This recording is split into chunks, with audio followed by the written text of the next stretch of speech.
It's 12:25 p.m. and we'll just start moving through these as best we can, and we'll do as many as we can until 1.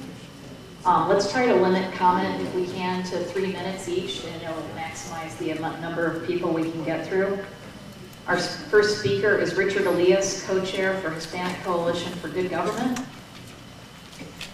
And Pima County board member.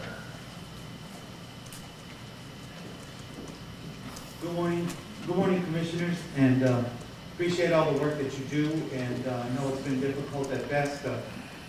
Personally, I would call it the Bizcochuelo map, but it's a little hard to say, so I'm going to leave it. For starters, I'd like to make note of a letter that was sent to the commission from 3 elected officials in Yuma. And since that time, there's been more than 500 letters submitted to the commission regarding Yuma and splitting Yuma in a realistic way that would give Latino populations a chance to elect somebody that reflects their particular perspective. I think that's very important.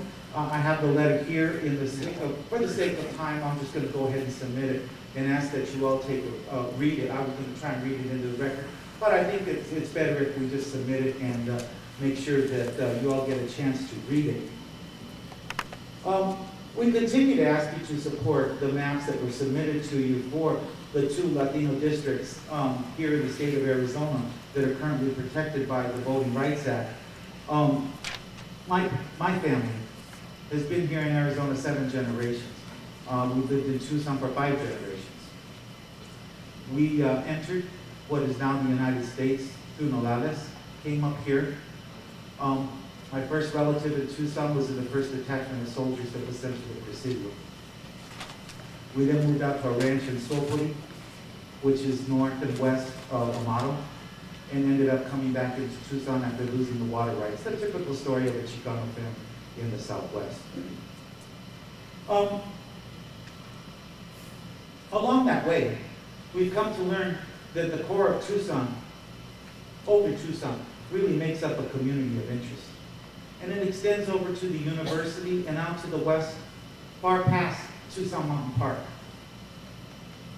The map that you're considering right now disenfranchises that community completely. And that's a tragedy. The people in the city of South Tucson have very little in common with the Catalina foothills. That is not a community of interest. Whereas the people who surround the University of Arizona have a much closer relationship with people on the south side due to relationships with Sunnyside School District, with Tucson Unified School District, with Keno Hospital, with the Biosciences Center that's being built on 36 in Keno. Those are real communities of interest, not arbitrary ones. We need to stay in that realm of what is real. The map that you're considering right now also splits the Pascua Yaqui people in terrible ways. The people who are Yaqui in South Tucson, Marana, Old Pascua, and the New Pascua Reservation would all be divided. Seems to me that that is not one of the goals that we have, but Yaqui people are a little hard to understand because they live in a more urban kind of setting. They're not folks who live typically out on the reservation. Very different kind of population. The effective voting age populations get changed around dramatically in these 2 Voting Rights Act districts. The Southern Arizona district, eval then becomes too high, frankly, and has the effect of putting too many people and cutting out a large group of people who will have voted typically with the majority there in what is now CD7. That's a problem. In Phoenix, the number goes down from the threshold that they have for the district up there in Central Phoenix right now. Those are both errors that I think need to be fixed. The issue of the 3 border districts continues to be problematic. And I think Commissioner Herrera is absolutely right, it's arbitrary.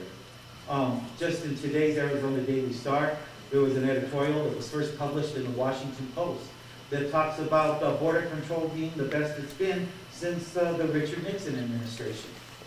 I think that says that people, and particularly people in the majority party of Congress right now, have had a say-so, because that's all they wanted to talk about was border security. They have not talked about resolving the problems of the people who live in this country and hide in the shadows. That is yet to be resolved. It will be resolved. They are here. They're not going anywhere. Those are difficult problems. But along that same line with the border, you look at our border communities, and they are heavily Hispanic populated. To split them up further disenfranchises them and puts them in a position where it's going to be more difficult to elect people who can truly represent them.